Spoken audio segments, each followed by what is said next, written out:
Welcome to The Power and the Pain, where your past isn't your prison. It's the fuel for your purpose. I'm Greg Pease, combat veteran, NLP trainer, and your guide to turn trauma into triumph. This is The Power and the Pain. Let's go.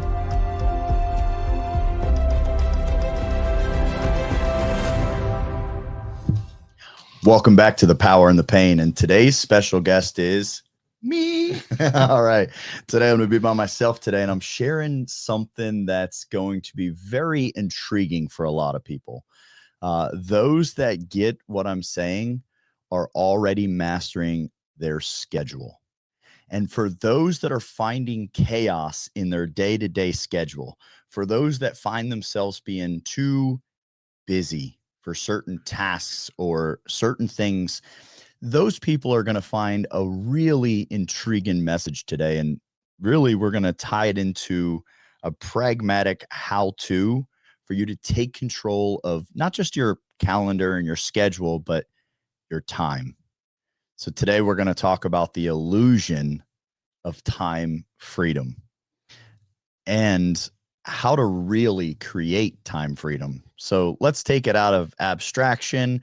Let's break down the details. How are most people going at time freedom, and what makes the difference between those that truly gain time freedom? When I say time freedom, we all know no inequality when it comes to the resource of time. Every single day, every single one of us get exactly 24 hours. Some of us use it a little bit more efficiently, and some of us really tend to waste a lot of our time. Now, those of us that are wasting time, we're probably not consciously aware of all the ways we simply give our time away. Remember, perception is projection. So how do I have awareness for what I'm talking about? Oh, yeah, I've been through this chapter. In fact, I'm still in this chapter. I'm still working on, I don't have time freedom yet. And I have a lot more time freedom than I ever had before. So I'm still in this chapter, and I want to share with you guys some of the things that I've discovered along the way that have really helped me take control of my time. I heard, maybe it was a book or maybe someone said to me, if everything's important, nothing's important. Everything can't be equal. Everything is not the same. And even the concept of fair is a bit weird. If you had a headache and another person had a broken leg, and I wanted to treat you both fairly, I would give you Advil, and because I gave you Advil, I would give them Advil. And that's fair, right? Of course not for the person with the broken leg. So even fair has this like illusion, and equality has this illusion. If everything's important, nothing's important.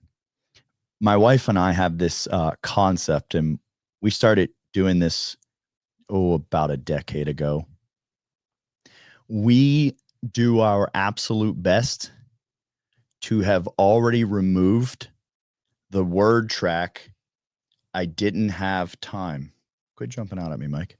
I didn't have time. So when this used to be triggering for me. This was like a trauma response, if you will. Like if my wife would say, hey, I didn't have time for that. Like in my mind, I was not operating my time as efficiently as I am today, but I always had a high level of reverence and respect for my time. And the idea that you didn't have time, like when my wife would say this to me, now we're talking 10 years ago or so, when my wife would say this to me, I'd almost get frustrated because in my mind, it was hard to quantify. What do you mean you didn't have time? You got 24 hours, I got 24 hours, and everyone else got 24 hours. How did you not have time? Now, obviously, what my wife was implying and how we communicate with each other now is, and it's funny because sometimes people will hear us communicate with each other in this way, and they can even like, I'll get these looks sometimes like, whoa, like it almost seems rude to some people the way we might communicate, but for us, it works really well. So if I were to, and the shoe could be on the other foot, it could be either way. But if I were to ask my wife, hey, when you go out in town today, can you drop my sports coat off at the dry cleaners? And my wife says, yep, I'll take care of it. And then I get home and I see the sports coat and it's not at the dry cleaners. I say, hey, babe, I thought you were going to take the sports coat to the dry cleaners. What happened to the sports coat? Well, in the past, my wife would have said something like, oh, I didn't have time to go out there. Whereas now my wife will say things like, and again, the shoe could be on the other foot. She'll say things like, that was not a high enough priority to execute today. I had higher priorities. My time, I chose to occupy my time with higher priorities. And this makes it very clear to me, like of all the things you got, like you had time. There was no problem with time. And also this has a neurological effect for both of us. There's no scarcity in time. We definitely had time. And not only do we have time, but we are proud of the way we used our time. Because if everything that my wife invested her time on that day, if everything that she invested her time in was a higher priority than the sports coat, then no matter how important the sports coat is, I can have peace and joy knowing that no matter how important that is, things more important than that were conquered today. If everything's important, nothing's important. See, if the sports coat's number one, then getting the bills paid, taxes, filing for licensings, permits, like everything can't be number one. Everything can't be number two. In fact, only one thing gets to be number one, and all the way down the list. So one of the first things we need to do to really take control of our time is start realizing that everything is not equal. All things are not important, and all things are not equally important. There's a priority. There's a level of importance to them, but how important is it? By the way, there's a book, Gary Keller, The One Thing, exceptional book. I've read it several times. And it talks about in this book at any given time, period. In this book, I mean, great job, Gary. At any given time in your life, at any time, you could stop right now and think about this. There's only one single thing right now that is the most important thing to get done in your life. There is one thing. It might be a simple text message. It might be a phone call. It might be an email. It might be a conversation. It might be a meeting. It might be filing something. There's one thing, and odds are, if we're being really candid here, odds are, speaking from experience, look at me, I got experience in this. Odds are that one thing, the most freaking important thing, that thing gets moved from day to day to day to day. And we try to chase other small accomplishments that'll give us this hit of dopamine so we can feel like we did something. And then because we know we did something, the response to why the thing didn't get done that needed to get done was, I was too busy. I didn't have the time. Listen, after today's episode, if you want to keep telling yourself that lie, you absolutely can. If you want to let go of that lie, I'm not only going to talk in abstract about how we create this reality for ourselves, but I'm going to give you some step-by-step things that you can do to completely and totally alter the way you're doing this. The first thing is really taking control of your calendar. If you're not utilizing some form of calendar, highly recommend electronic, only because we're in 2025. If you're not utilizing some form of calendar, step one, listen, if you are not operating off of a calendar, everything else that I'm going to share today is irrelevant before you set up your calendar. So if you're not operating off of a calendar right now, the first thing that you need to do is decide on a calendar that you're going to operate from. It can be a book that you carry around that's a planner. This is not a planner. It's just a little notebook. It can be a planner book that you carry around. It might be a calendar, a flip calendar at your house. It might be an electronic calendar. Highly recommend this. And if you guys go to, there's a website called the Big Ass Calendar. Q4 at the end of the year. So last year was the first time I did this. So 2024 during Q4, I scheduled my entire 2025, and then I bought one of these big ass calendars. They're like 5 feet by 5 feet, go on a wall. And I filled in all the events, all the things that I had to do that I was aware of for 2025 before 90 days before 2025 started. So right now, I've just ordered my big ass calendar for 2026. I have all of my dates planned, like all of the things that I know for sure. So I have 2 NLP practitioner trainings to deliver next year. I have 2 timeline therapy practitioner trainings to deliver next year. I have 1 master practitioner NLP master practitioner training to deliver next year. I have 6 step into your powers to deliver next year. I have 6 online events that are introduction to NLP and timeline therapy next year. I have 6 3-day challenges scheduled for next year. I have a marathon scheduled for next year. I have a Guinness World Record scheduled for next year. Obviously, birthdays, events, vacations, all of these things are going on the entire calendar for the year of 2026. Now, for me, I utilize this big ass calendar on a wall so I can always just at a glance see what's going on in the whole year. And then I also utilize an electronic calendar. I utilize Gmail, but listen, it doesn't matter which one you use, or a Google Calendar. It doesn't matter which one you use. There's a plethora out there, and the only right one for you is the one that you'll get in and use every single day. Every single day, Greg, listen, if you need a day off, go ahead and schedule Sundays off. But the rest of them, live off your calendar. Now, that may seem a little bit daunting. That might create a little bit of anxiety and pause. I'm going to make this very easy for you as we continue going. But listen, the first thing, don't worry about nothing else. If you don't have a calendar set up, take just like your one takeaway from this entire episode is set up a calendar. Commit to yourself. Do it today. Do it now. Get it done. You can pause this thing. Listen, oh, I'm out and about. I'm listening to this on my phone. Good. Pause it. Your phone is a computer. Go on there and find out what calendar you're going to use. How do I know what calendar I'm going to use? Google, YouTube, ChatGPT. Hey, ChatGPT, this is the business I'm in. This is the product or service that I sell. This is how many kids I have. This is how many sporting events. What are the top 5 electronic calendars that you would recommend for me? Boom, bing, bing, bing, bing. Please give me the pros and cons to each one of these. Boom, bing, bing, bing, bing. Now it's on you. Make a decision. Commit. Go ahead and get on there and sign up. It's going to be free. Get on there and sign up. Do it today.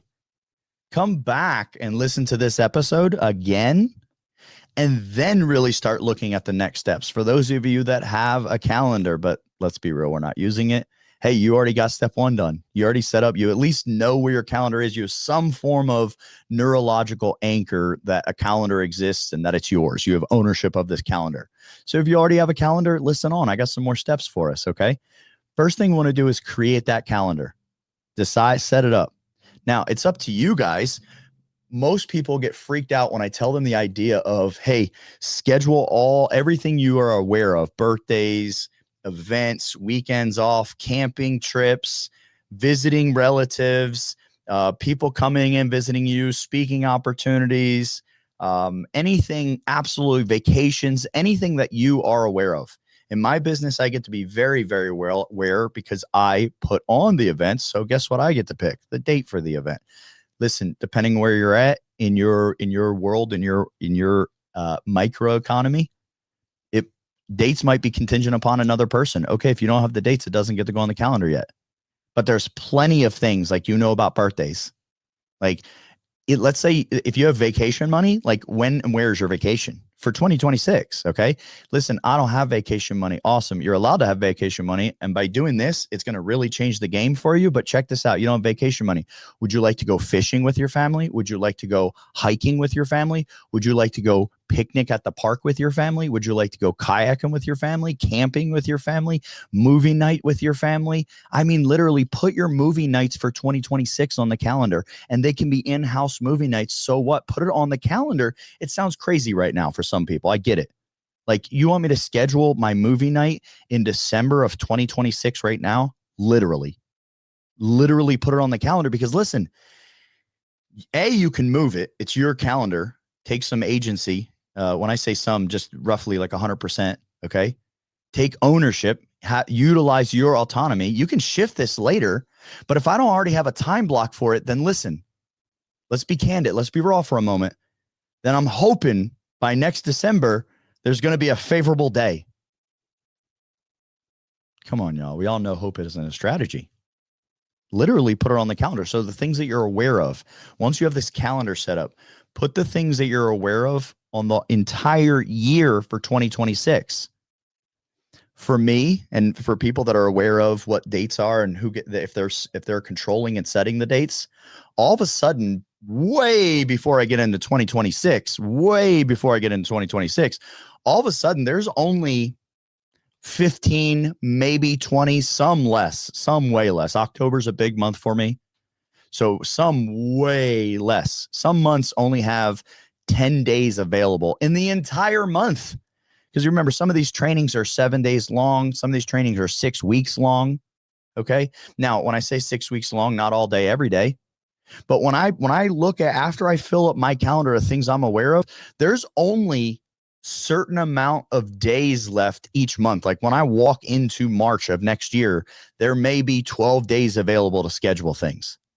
Now, because there's only 12 days available to schedule things, do you think I might be a little bit more, do you think I might really be, I might evaluate at a deeper level? Does this person, place, or thing actually get my time? I'm at 12. If I give this up, I might be going down to 11 and a half or 11. Do I actually give this person my time? How do I know if I give them my time? Oh, that's right. If everything's important, nothing's important. How important is this person, place, or thing in the relation of March 2026? Well, what is the person, place, or thing? And where am I at in that chapter? And does that correlate in that chapter? Do I think this would be beneficial to sacrifice or invest my time of what's left? Do I think it would be important to give this? And if the answer is yes, I block it out, and there's even less, and I become even more disciplined in my evaluations and who now gets my time. Okay. So once we have so we're getting our calendar, scheduling everything we're aware of during the year of 2026. The reason why you have not done this in the past, and the reason why, if you go out and attempt to do this, for those of you that want true time freedom, you will go out and take a shot at it. Let me offer you the anxiety that you may or may not even experience. The anxiety is, if I put this on my calendar right now for all of 2026, if I book right now for the middle of June, what if a better opportunity arises in the next 6 months, Greg? And we will let anxiety tear us up, let us eat us whole. Okay. Past episodes, what is anxiety? The only way for anxiety to be in existence, we're thinking about a future that we do not want to happen. Listen, pause. Do you understand what's going on here? I'm taking control of my life. Mid-June next year, I got this 7-day event. Oh, I don't want to put that there because something even better might happen. So I have to think of a reality in which I took control of my life. And as a consequence of taking control of my life, I was daunted. I was teased, if you will, by the universe of like, you were trying to take control of your life. You could have had something better. Shame on you taking control of your life. First of all, I don't actually think that that's ever going to be so. Okay. Me, and you can maintain it. So first of all, I don't even think that's so. But even if that were to be so, I would rather take control of my life. So the anxiety you feel that you create for yourself around putting things on your calendar that far out, that anxiety exists rooted deeply in a scarcity mindset and scarcity neurology. If I do this, I might miss out on that. And here's what's crazy. Okay, let's be raw. Here's what's crazy is, only by realizing what you want do you even realize that something better could be, and you use it against yourself. Listen, if there's something better, go for that. But you won't even let yourself see that there's an opportunity for something better until you commit, so you can hang it over your own head. Listen, you create this anxiety yourself. I love you. I've done it myself before too. You're creating this anxiety for yourself to keep you where you are because it's a state of comfort. Because the comfort is the illusion of time freedom. The illusion of time freedom is my schedule is wide open. I can meet whenever you want. And then in the heat of the moment, do you not constantly in the heat of the moment, constantly let your yeses be yeses and your noes be noes. If Greg says he's going to be there, we can just put it in a book and publish it. And we know Greg will be there. We'll call the book The Power and the Pain. We know if Greg says he's going to be there, he's going to be there. And if Greg can't be there, he will let a no be a no. No, I cannot make it to that. I have this thing. I'm committed already. My time is already committed. I already made a commitment. But what we're doing on the other side is keeping our schedule wide open. Yeah. Let's see. We can catch up this Friday, this weekend. Absolutely. Oh, yeah. This week. Oh, yeah. And then I get to Friday and I see how I feel. And then 3-4 people, hey, you coming to my house? Hey, you going to me?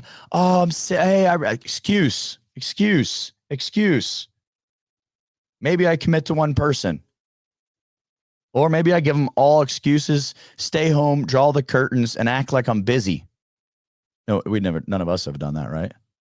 Listen, what's your neurology here? Excuse. Draw the curtains. I'm too busy. You are being an exceptional coach, coaching your neurology into a victim mindset. You're busy. You can't. People always want things from you. They never let you have your downtime. Whenever I want to rest, everyone wants something from me. Do they? Or do you dangle a carrot in front of everyone that I'm here, I'm available, yes, and sprinkle some yes on it? Then we go home and we're a victim. Everybody always wants something from me. They always want to come. They're never doing this for me. They're never doing that. You didn't ask them for anything. You just went out and did yes. I mean, it'll get stuff jumping. It'll get the party started. If you ain't got nothing going on, go out and start saying yes to people. All right, but once the party started, we got to get into efficiency. We think we have time freedom because our schedule is wide open and we could make any decision. The problem with that is every single decision will have to be reevaluated on priorities, or we'll just drift through life. I'm not saying any of you are doing that. I'm not saying that I've ever done that before. Okay, fine. I'm saying I've done it before. We'll just drift through life because it's too much to reevaluate our priorities every time we have to make a decision. Every time, like, where am I headed after this? Reevaluate what are all my things? What are all the things I have to get done? Business, how? That's too much. So we'll get done here and we'll look at our calendar and we'll say, well, I don't have anything this afternoon. I'm just going to go have some lunch and hang out with some friends and connect a little bit. It's self-care. But you never feel good about the self-care. You never get the payment. You never get the internal payment of this self-care that you're going on. Because it's not self-care, because it's not time for self-care. And the time you're trying to do this self-care thing, you're lying to yourself. Your neurology knows you're lying to yourself. And your neurology is constantly telling you the whole time you're there with your friends, oh my gosh, you got to get that email done. Oh my God, you didn't do this thing. Oh, this thing. You told them yes. How are you going to bail out of that thing this Friday? You told the other guy yes too. This is your self-care time. How about that? 2026. How much self-care time is on the calendar for 2026? What are your routines? What do you do daily? What do you do monthly? What do you do quarterly? What do you do bi-yearly? What do you do yearly? Put it on the calendar. Listen, put things on the calendar like, when do you want to start Christmas shopping next year? Put that on the calendar in October, September, August of next year. Begin Christmas shopping on this day. When do you want to start cooking the Thanksgiving dinner 2026? Put on your calendar right now and put a time on it, a time block. When does the turkey come out of the fridge or the freezer? When do you need to pick up the spiral ham by? Put it on the calendar. Now you don't have to remember any. Think about this. Think about just taking 10 minutes and doing this and rolling into the holiday season next year. And your husband, your wife, hey, we got to get the ham. Oh, the ham. Oh, don't worry about it. It's on the calendar. When are we picking up the ham? I can go check for you. I'm sure right now though, but by the time we need the ham, it's right there on the calendar. All right. The illusion we create is white space is my time freedom. White space on your calendar is not your friend. I'm going to suggest to you, and this is what I do. So this is what I have to offer you. You want to remove as much white space off calendar as possible. Keep minimal white space on your calendar. However, you and your family are a priority. So you and your family don't get what's left of the calendar. You and your family are part of what is not white space. So remove as much white space off the calendar. But what most of us do if we get to this level, okay, hey, striking a bone for someone. If we get to this level, what we do is we fill the calendar, we remove all the white space, but there's no self-care, there's no time for health, meditation, spirituality, family, connection, community. There's no time for these things. What are you doing for community? And put it on the calendar. So next year is Xander's last year doing Cub Scouts. I'm his den leader. Guess what? I know when we have to do our camping trips. I know when our Thursday meetings are on the calendar. That's part of it. It's a little bit family, a little bit mentorship, but it's community as well. It's a nonprofit organization. It's run off of volunteers on the calendar. As I go in the next year and someone's like, hey, can we meet on Thursday? I already know exactly. I know when the bye weeks are. I have on my calendar if it's fall break and I don't have Cub Scouts that week. So I know what is available to offer others. I know the value of my time based on how much is left. The less white space available during each month, the more high value the time is. That's why, hey, get in early. I tell people all the time. People ask me, hey, how much does this cost? Do you want the today price? I will ramble a number off right now based on my intuition if you stroke a check right now. Or do you want the everyday price? Why is it more valuable right now? Because it's your commitment. It's a transfer of funds. It's real right now. So guess what? Those that are booking things for 2026, like I have other organizations that have already booked their firewalking event in September of next year. They have the best price that anyone's going to get booking me in 2026. The price will only continue to go up because there's only so much time left. So if I take this off the calendar, here's what it's worth to me. If it's not worth it to you, that's okay. I am willing to have white space because I already know cash is flowing because I have all these other pieces scheduled. The little bits of white space that are left, this is worth something to me. And if it's worth that to you, you are welcome to have it by exchanging that value with me. Okay. We want to remove as much white space as possible off our calendar. And then I highly encourage you to follow true time blocking. So for those of you that have a calendar, are doing some form of time blocking, are scheduling the things, like you're that far along. You're like, I get it. I know I need a calendar, time block, put the things on. I do that. Right. Let's say you're that far along. These last pieces that I'm going to give you, this is for fine tuning. So listen, if you don't even have a calendar, just get your calendar set up. Come back and listen to the episode. If you're rocking a calendar, you're in business, right? You're doing the damn thing. And it's like, hey, I'm trying to scale and there's something more to my time management. I'm about to give you some fine tooth combing pieces that are going to allow you to improve how you control time. Okay. The 4 Ds of time management. I know I've spoken of these before. Whoever has created this, you will have to forgive me. I cannot recall where I got it from. I'm not sure if it was a book. I'm not sure if it was a speech. I'm not sure if it was a meme. So I did not create the 4 Ds of time management. Whoever you are that created it, forgive me for not being able to give you a shout out on it. It is not my creation, but I use the 4 Ds of time management and I use it exceptionally well. So let me offer them to you. The 4 Ds of time management. The first one is do it right now. Before we move forward, most of us say, okay, get it done right now. The only way that is the first discipline you're using, the only way is you are stopping immediately the thing you're doing and you're going to do that task right now. Okay. So this would be an example of like, I'm driving, and I think to myself, oh my gosh, I need to shoot this person a text. And I'm like, you know what? Let me do it now. Pull over to the side of the road, text goes out, send, put the phone down, get back in the driving. Like that's what do it now. Like pull over to the side of the road. Do it right now. Like you're in the living room and you think about something. You're like, I need to send out the email. I need to text Bob. I need to tell my wife I love her. Like do it right. Shut it down. Go do it right now. Okay. Everything can't be done right now because if everything's important, nothing's important. And if everything's now, nothing can be now. All right. So not too many things actually get to be in the file of do it now. The second one is do it later. If you do this, here's how I operate this in real life. If you decide do it later, it immediately, I always have a notebook with me and I'm always have a running list. So here's my list and I have a few things that are crossed out and plenty more to go. I always have my notebook with me. When I got here this morning, I wrote a note in my notebook. Something crossed my mind. Do it later. For me, if I'm doing it later, it gets written down in my notebook. That's it. I'm done. It's all done. It's all done. Like flush the toilet. All done with that thought.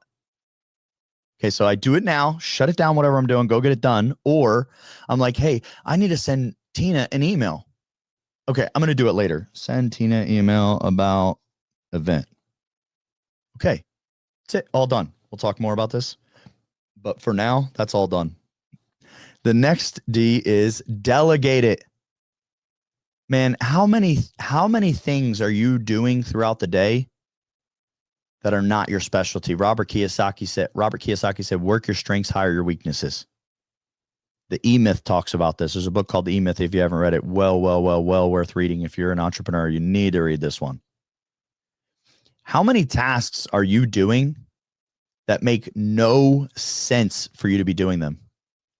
And a lot of us will say things like, well, I can't find good help. It's too expensive. I don't have the money to hire someone.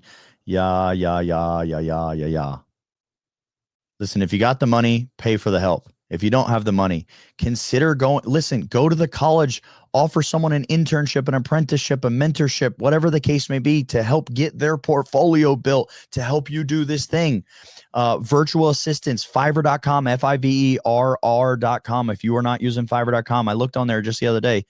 I have spent in, I don't know, and the amount of time, but I think I have 68 orders placed and over $12,000 spent on Fiverr.com. Most of the jobs that I hire on Fiverr.com cost less than $100. I said 12,000 is how much I have spent on like X amount of however many orders that I have inside of there.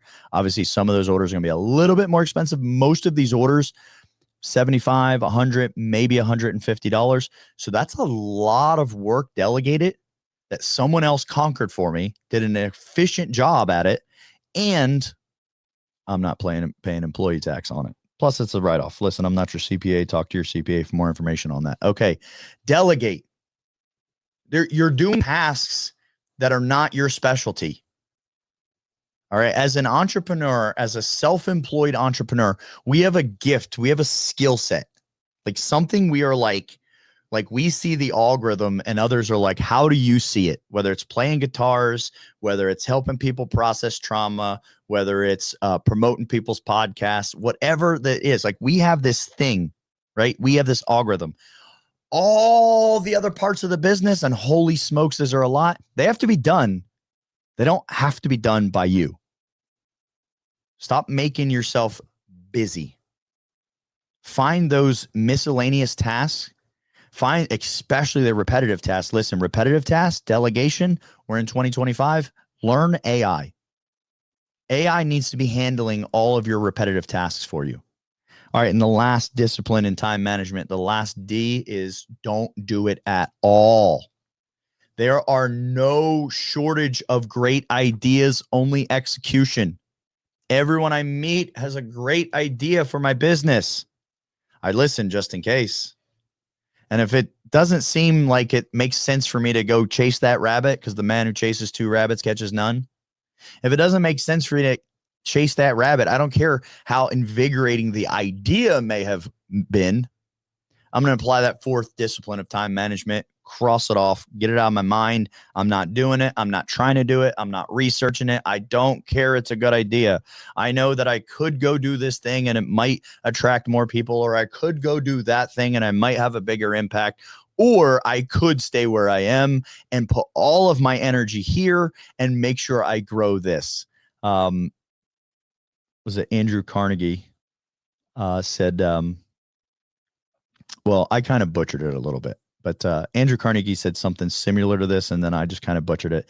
And so my little butchered Andrew Carnegie saying is, put all your eggs in one basket and guard the fuck out of it.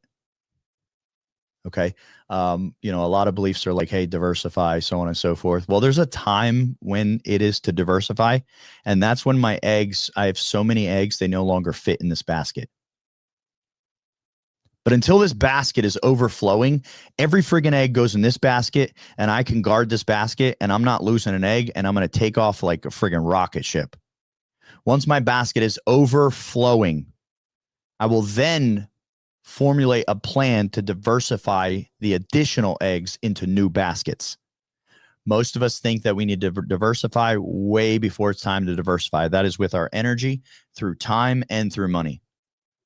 So like all the things we're sponsoring, investing in for our business, we're investing in this, investing in that, investing in this, investing in that. Look, invest hardcore in one thing and become the best at it, like awesome, incredible, with your resource of time and money. And when you're so good at it that there's more resources coming in than going out, then begin to diversify, then begin to teach a second program and make a second course and invest in a second thing. In the beginning, don't do it at all. Let your yeses be yeses and your noes be noes. This is going to help you create clarity and stay on track.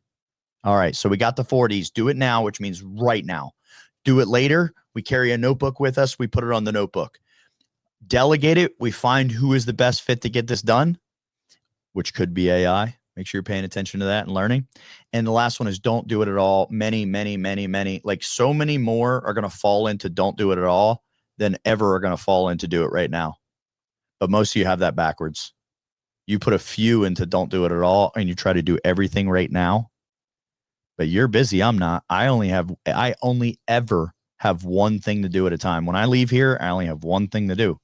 And when I leave that, I only have one thing to do. And when I leave that, I only have one thing. I'll get home like 5, 6 o'clock this evening, probably around 6 o'clock this evening. I left at 8 o'clock this morning.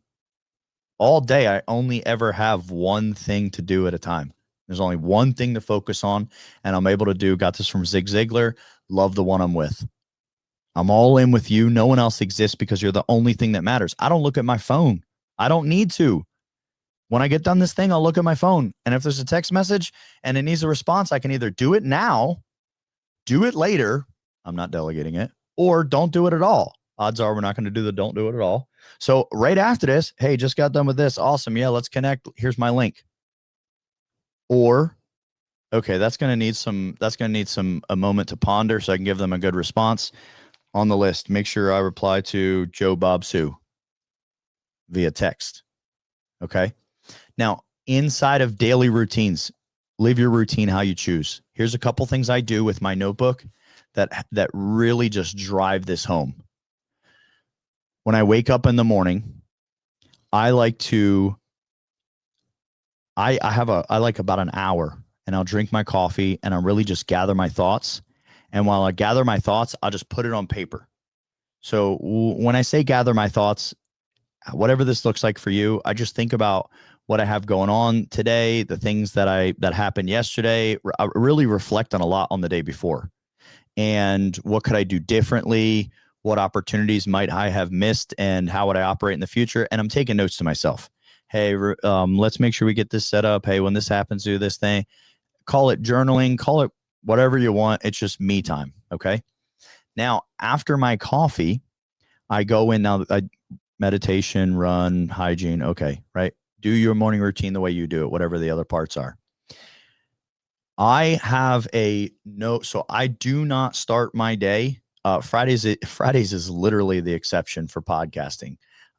So every other day of the week, nobody gets on my calendar before 9 a.m. and there's only a few occasions or people that get 9 a.m. because they need it 9 a.m. Everyone else, nothing happens until after 10 a.m. Nothing. It's not an option. It's not an option. It's not like I don't bend on it.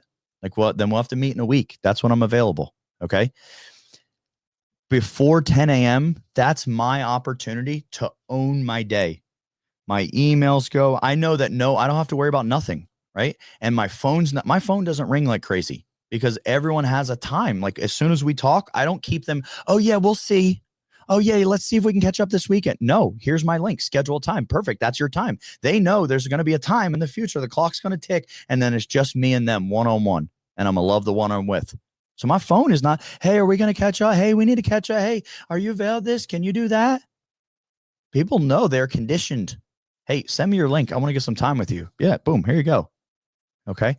So before 10 a.m., 9 on some days, 8 on Friday, before this time, this is where, if I want to send out emails, set anything up, prep dinner that evening, movie night, anything that I want to set up for the day is getting done before I begin. Most days will be on 10 o'clock.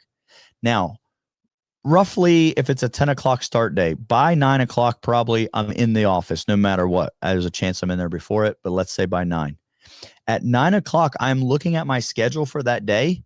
And between 9 and 10, whoever I have to go meet. So after this, I'm going to meet a friend for lunch. I'm bringing them a copy of my book and a hat. So whoever I have to meet or talk to, I'm taking notes. Hey, make sure we discuss A, B, and C when we meet with Tom. Like, there's a couple things I want to make sure. Here's the swag that I'm bringing to them. So everything, and I stage it all right here. And there's literally notes for each of my meetings. So when I go to that meeting, I have an intent. I'm not just showing it like, hey, how you doing? Well, yeah, I just wanted to catch up and see. No, I have like 3 or 4 bullet points. Like, I have a purpose of being here. There's a reason for me to be here, whether it's virtual, whether it's in person. Okay, 10 o'clock, my day starts. At this point in time, nothing matters to me. Listen, nothing matters at this point in time except what is on my calendar. Nothing. I only ever have one thing to do. As I go throughout the day, anything that pops up, someone say, hey, I want to schedule some time with you. Perfect. Make sure I send Bob my link.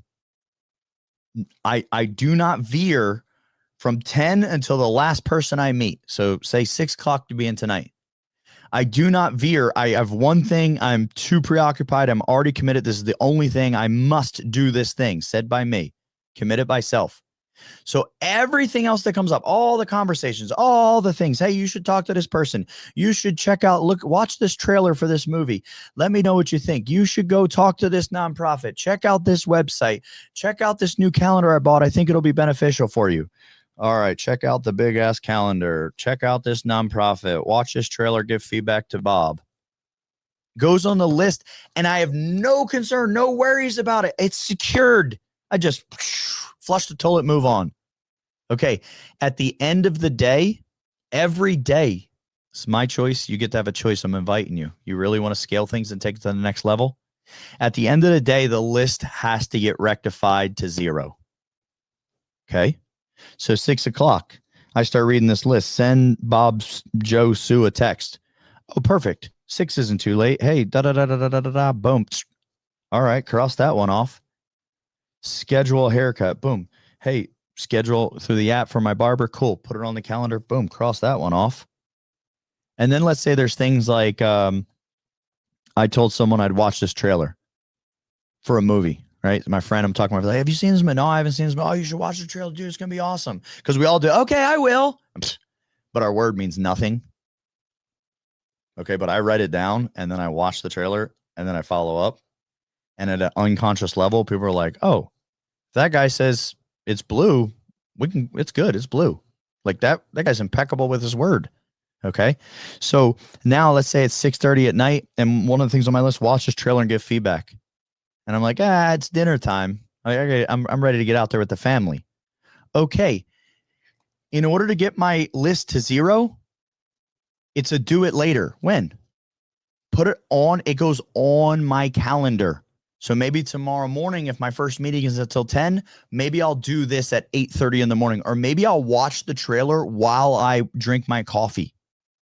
Or maybe I'm not doing it for a week from now because I'm busy. And it's literally, it might be watching a trailer and sending my friend feedback.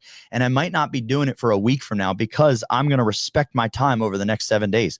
I just put it on the calendar, a little 15-minute time block. I forget all about it. That day arrives, and from 11 to 11:15, the only one thing that I'm supposed to be doing right now is pull my phone out, watch this trailer. Oh my gosh, that's so cool. Text such and such. Done. And it might happen a week from now. I forget all about it. I don't care. It's on my calendar. When that time arrives, I'll only have that one thing to do. Okay, this is how I utilize and the process that I'm in for truly creating time freedom. Quick little recap for everyone.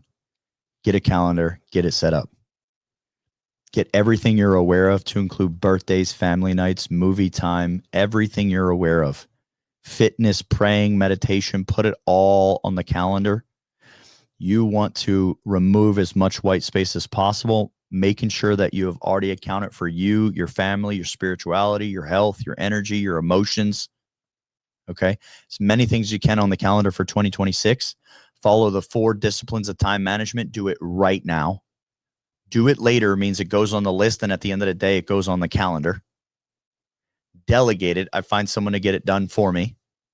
Don't do it all. Realize it's just Ideaville and whoosh, all done. Get yourself a notebook. Every morning, get set up. Make sure you have reviewed what you have for that day on the calendar. Once it's go time, nothing takes you away from your calendar. Anything outside of your calendar task goes in your notebook. At the end of the night, the notebook gets rectified, and holy crap, more things get added on to the calendar. Even less white space every day. Now I'm mindful. Now I don't just hand out yeses like it's a sound. Yes, I can do it. Yeah, I'll be there. Yeah, I really want to catch up. I can have a conversation with someone. Hey, I'll shoot you a text in like a month. There's no way we're catching up at least for a month. Oh, okay, that sounds good. Boom. Text Trent about catching up in 1 month. At the end of tonight, I look at the guy. It's October 17th. Good. Somewhere around November 17th. Well, it looks like a good day. Literally 30 days from now, I will completely and totally forget about it. That day pops up. Hey, you need to connect with Trent. Shit, a whole month went by. Yeah, I do need to connect with that guy. Hey, Trent, here's my link. Let's get, I've gotten past some heavy tasks. Let's get set up. So during the day, I do not get pulled off my mission of what's on my calendar. I only have one thing to do. All the extras go on the notebook. End of the night, rectify the list, put it on the calendar, and start being really, what word? Start being really,